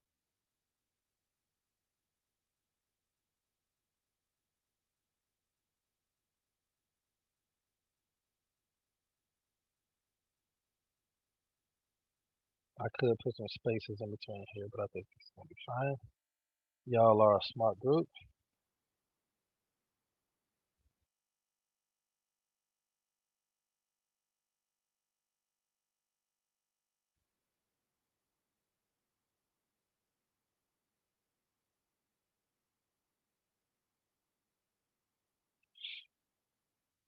All right, so put that in the chat, okay? I'm gonna read it to you.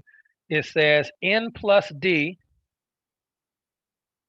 times, like you close parentheses, Q1 times Q2 times Q3, close parentheses, times DR equals success. And I mean success with a dollar sign because we're talking about specific success tonight. We're talking about money success. We're not talking about life success and things of that nature. We're talking about a very specific type of success, money success. All right. We're talking about money success right now. And this is how it works.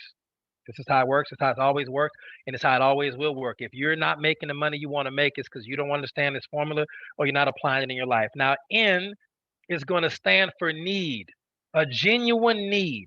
That society must have a genuine need for you to make money. Okay, a genuine need. There must be a perceived need.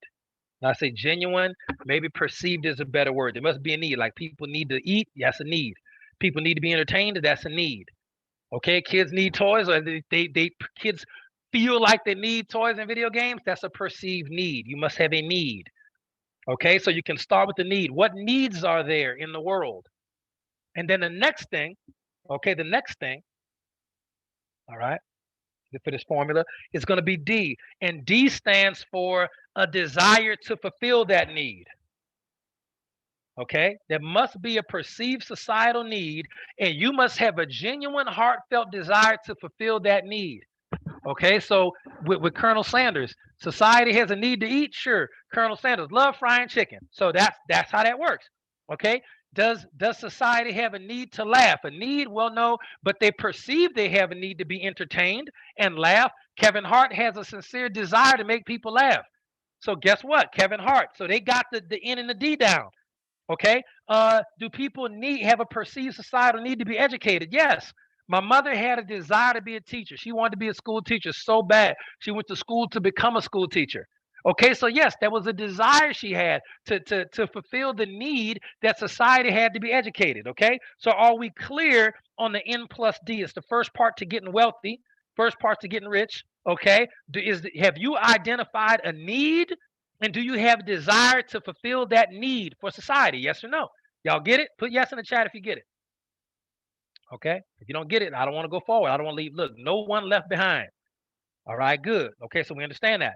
The next thing is going to be Q1, and Q1 is going to stand for the quantity of people. All right, and I'm sorry, the quantity of people, the quality of service that you provide in fulfillment of the need. Okay, the quality, the Q1 stands for quality of service. Okay, how good are you at that? So, for example, society has a need to eat. Yes, people have a need, they want to eat. Okay, I love making cereal and milk. I love it. So technically, yeah, I'm on the right track. So I open up a cereal and milk bar, and the only cereal I got is Cheerios, and the milk is always stale. Okay, I'm not gonna make a lot of money because the quality that I'm bringing to the table is very low. Okay, the reason why Kevin Hart make more money than Joe Torre, the other comedian, is not because people don't have a need to be entertained. They do. And Kevin Hart and Joe Torre both have a desire to fulfill that need. But Kevin Hart's quality of service he provides in fulfillment of the need is higher. Okay, so people think he's funnier than Joe Torre. So Kevin Hart is more successful. That's the first part. All right. This is why Colonel Sanders, they thought KFC was real good, or Popeyes. Get paid more money than Wing Shack. Okay, they both got the N and the D down, but it's the quality. Popeye's chicken, it just hit a little bit different. Okay, Wing Shack ain't really hitting like that. It's like grease in the box. They ain't really hitting like that. Okay, so it's the quality of the service you provide in fulfillment of the need. Are we clear? The better you are at what you do, the more money you should make. Okay, put yes in the chat if we're clear on that. Okay, perfect. Thank you. Thank you. Okay. Multiply Q1 times Q2, and Q2 is going to be the quantity of people that you serve. Now, this is when you start seeing big differences. You start seeing big differences right now. Okay, because Kevin Hart is on TV and the internet and YouTube and movies when Red Fox, who in my opinion was funnier, okay, Red Fox didn't make near as much money as Kevin Hart make. Why?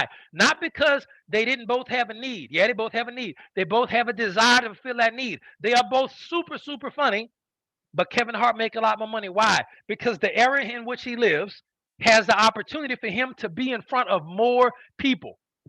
Kevin Hart don't get paid for all these YouTube clips we watch and we laugh and these memes. Okay, you don't, but he's still serving more people, so he's going to make more money. The more people you serve and the higher quality of your service, the more money you make. This is why McDonald's make more money than Ruth's Chris Steakhouse. Ruth's Chris Steakhouse is infinitely better. McDonald's ain't even real food. Okay, but what they lack in quality, they make it up in quantity.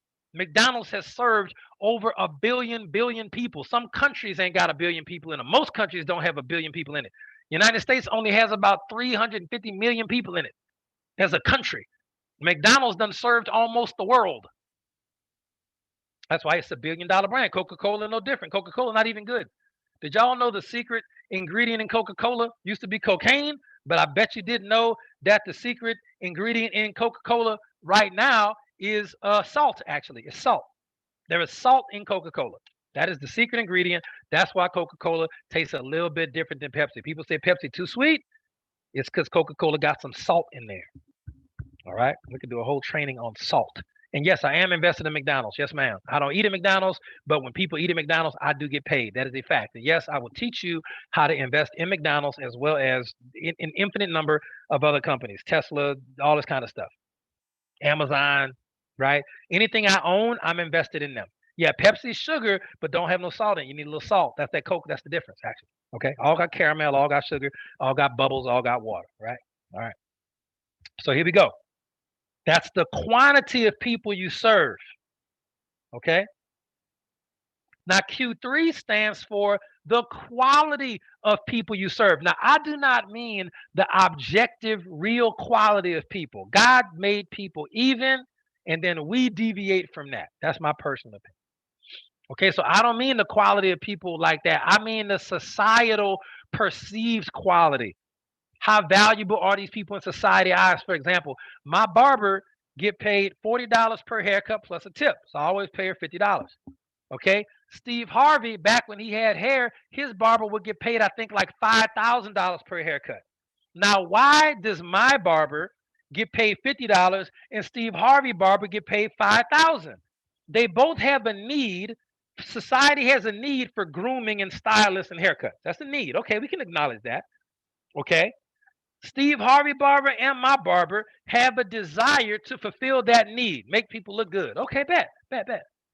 Okay.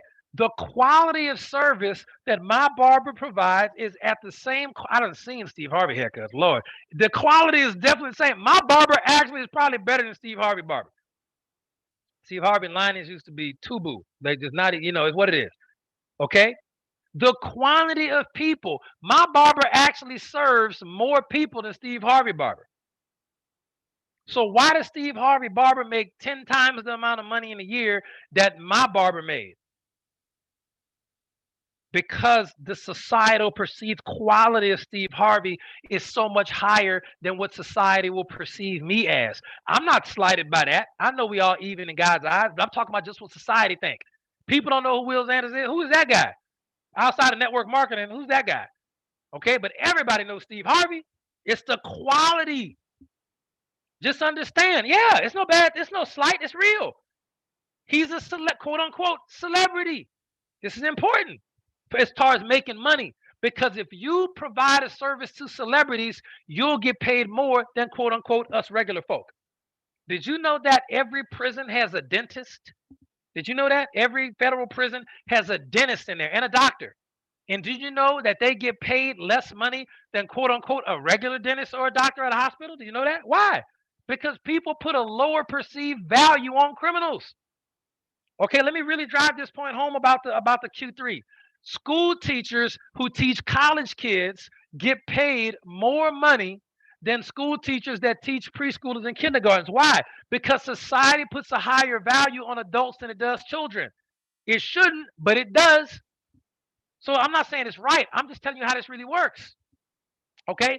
This is why a cop make less money than LeBron James private security. They do the same job. The cop actually serves more people than LeBron James security does. But the Q3 is massive on LeBron James. All right? The Q3. What is the perceived quality? The objective, not subjective, not the real. Everybody's even.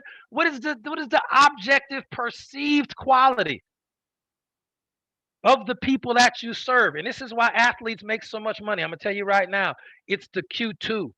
They serve so many people. It's the Q1. They're good at it, kind of. But the Q3, okay, so you got a school teacher. She teaches kids, okay? She makes a little bit of money. She teaches 20 kids. She makes a little bit of money, okay? She went to college, all right? Then you got Allen Iverson went to college.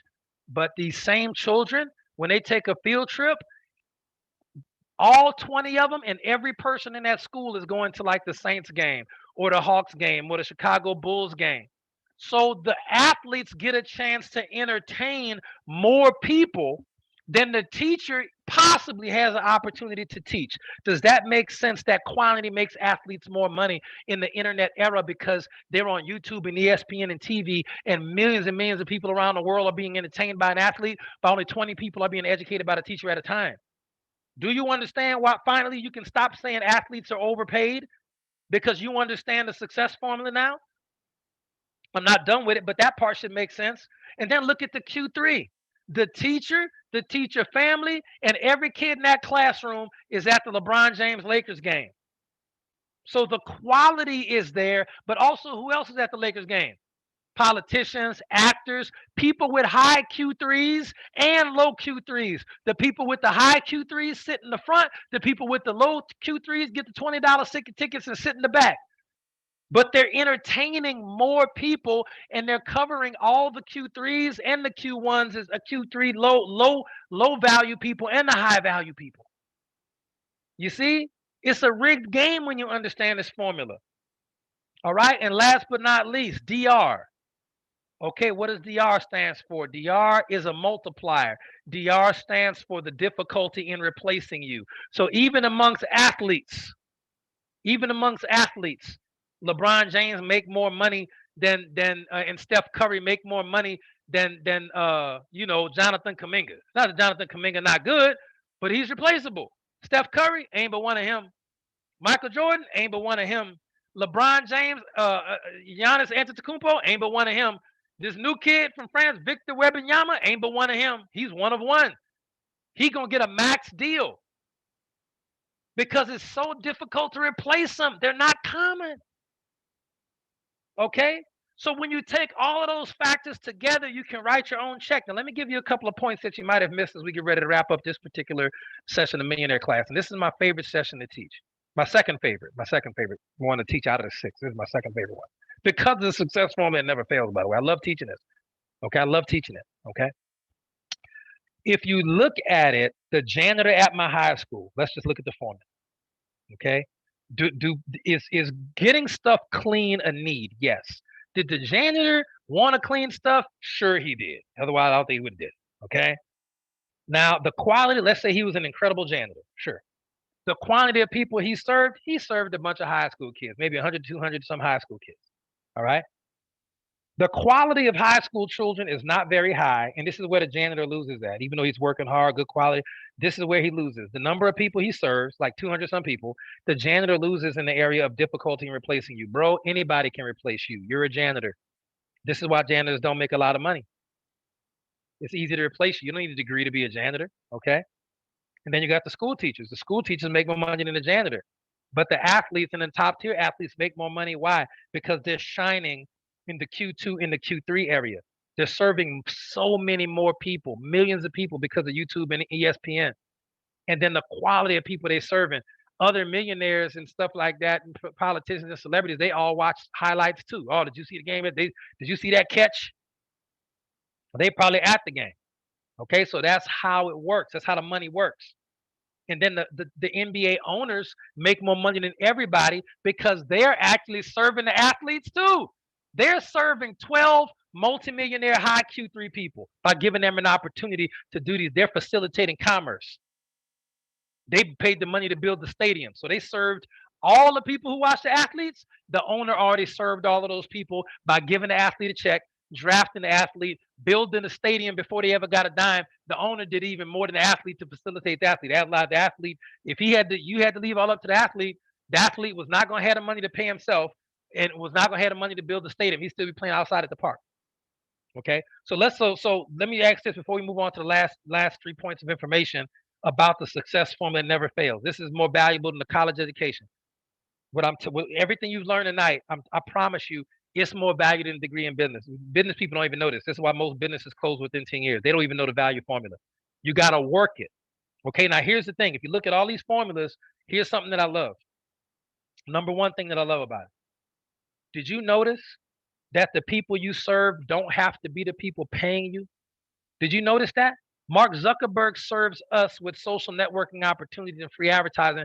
We don't pay to Mark Zuckerberg. He's still a billionaire. He just got to serve us. Somebody else will pay him. Okay. I've never seen who Well, I've never seen Larry Bird play basketball in person. Okay, or I've never seen who some random athlete. I never seen him play in person. Okay, but I've been entertained by Larry Bird, which is wonderful, right? Larry Bird entertained me, but he got paid by somebody else. Does that make sense? He got paid by the owner. The owner might not even been at the game that night. Don't matter.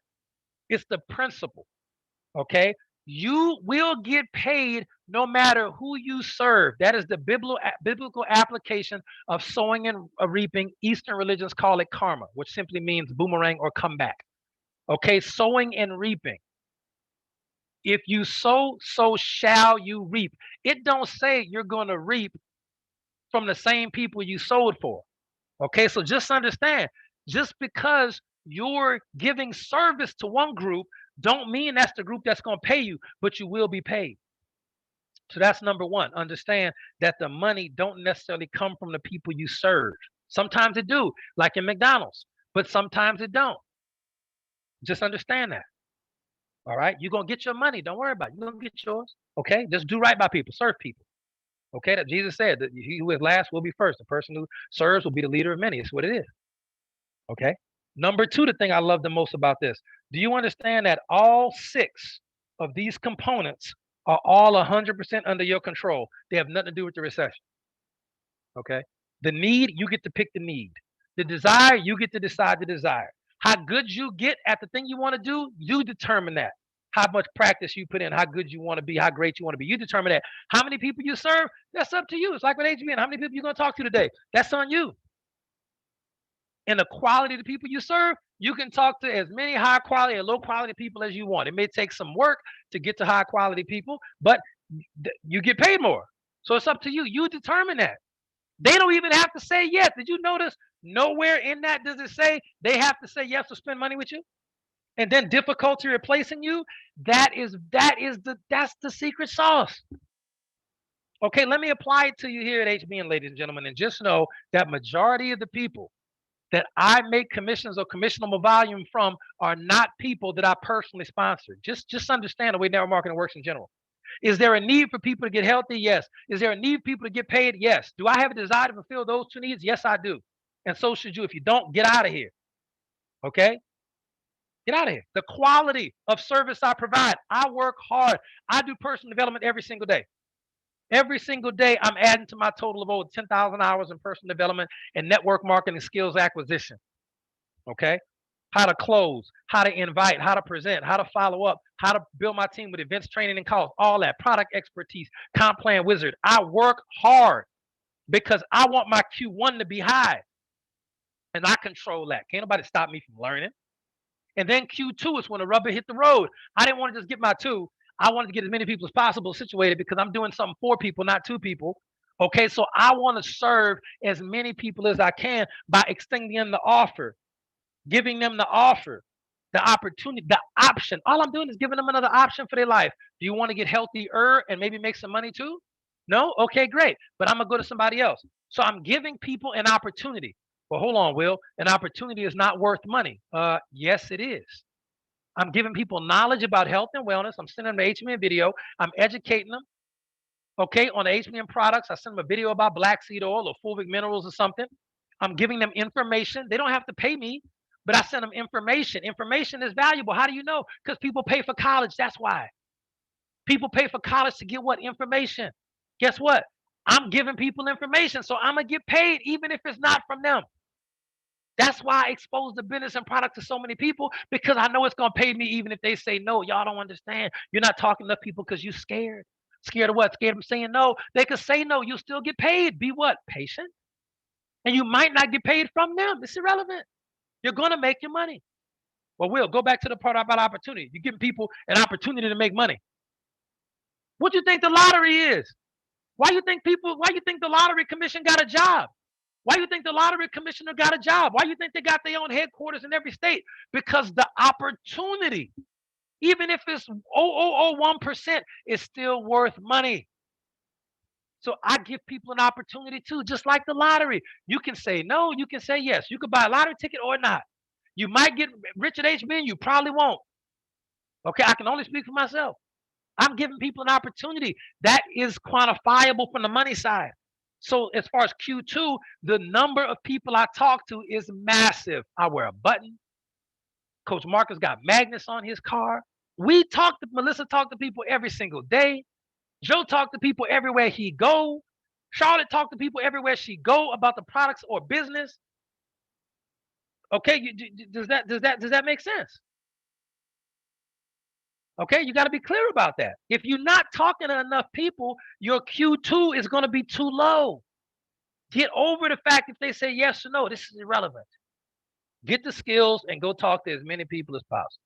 And then with the Q3, oh, trust and believe, I got more celebrities on Nova Coffee than any celebrity, any person in network marketing got celebrities. We got testimonials to prove it. It's the principle. Okay. We got Q3 on lock. So when I look at how much money I make versus people who complain or are jealous of the amount of money, they didn't plug in enough to learn this formula. Otherwise, they would stop whining and start shining. They would stop the hate and start to be great. Okay. But they can't because they don't understand this particular formula and how it works. Guess what? There's a verse we read yesterday in the book of John says, a man can receive nothing unless he receive it from heaven. And heaven is going to be your mind. Okay. In that particular verse, it don't mean that stuff is going to fall out the sky physically in your lap. That's the literal translation, but you know that don't make no sense. It's your mind and how you operate and what you believe. And you can't fill your mind up with goofy gossip and hate. You have to fill your mind up with ideas. And if you want to come up with a scheme, come with a scheme to serve more people faster. Okay. Look, the owner of Budweiser, drink coffee. She's talking tomorrow. There it is. Look, when he's going to talk to a high Q3 individual. You understand? That's how it works. Okay. And then last but not least, the difficulty in replacing you.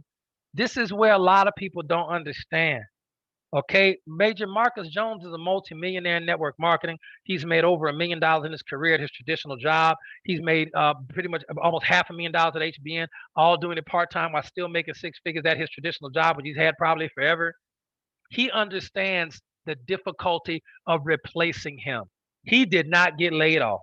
They let him work from wherever he want to work. He moved, and they did not want to lose him as an employee. But guess what? He makes himself very valuable at HBN. The problem with a lot of people, and the problem with y'all, a lot of y'all on this call, if you're not at the level you want to be at, I'm gonna tell you what category you fall into. You fall into the taker category.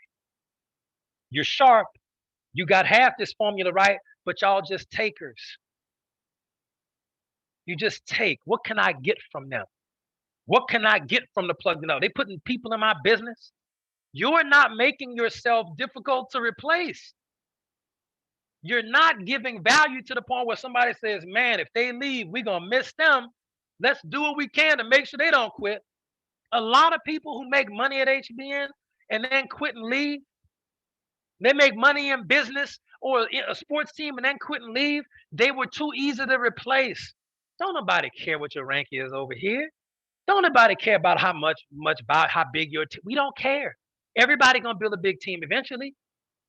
You just gotta understand how it works. You gotta make yourself difficult. Marcus wake up every day and he says, "Man, who can I serve today?" That's how he starts his day. Who can I serve today? What I do every single night before I go to bed, another one of the prayers I say, God, please bless me. Okay, bless me with the wisdom to fulfill the purpose that you put me on earth here to fulfill in a way that pleases you and to serve the people as best I can, the people you put me here to serve. Just understand that. That's my prayer every single night, no exceptions.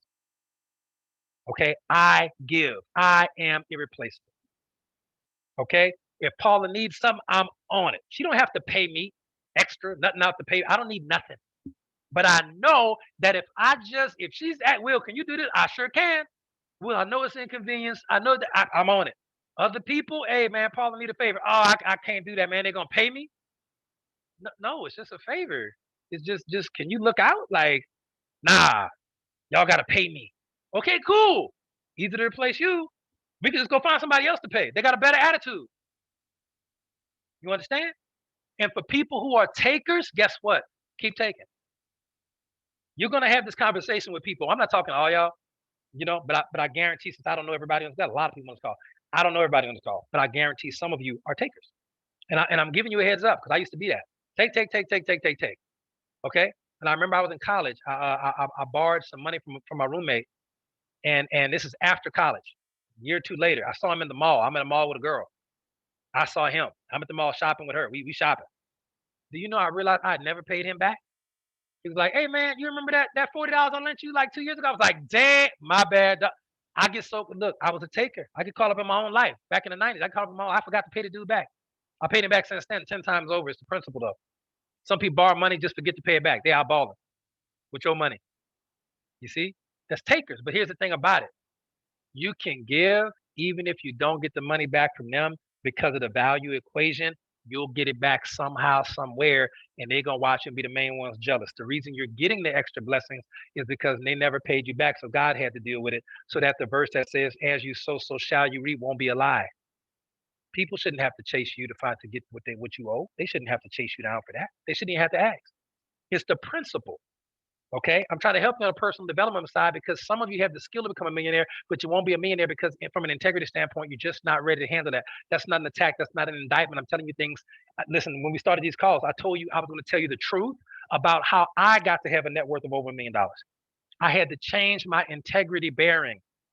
I had to change my identity from check to check person to millionaire person. And when your identity change, your priorities change. And I need you to understand that if you want to have it, because God's not going to let you hurt people. He's going to keep you broke. He's not going to let you hurt people. Okay? Just understand that. Okay? Just understand that.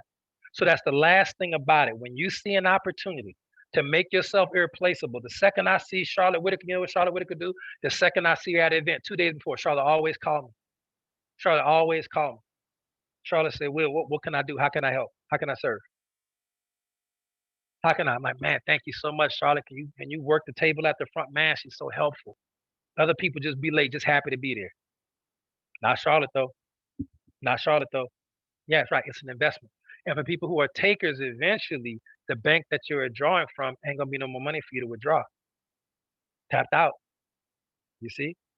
And I don't want that to happen to none of y'all. I want you to take advantage of these opportunities that you have and to implement this wisdom with the proper action and tool sets so you can have it and then you can go teach this stuff to your families if they don't know it already.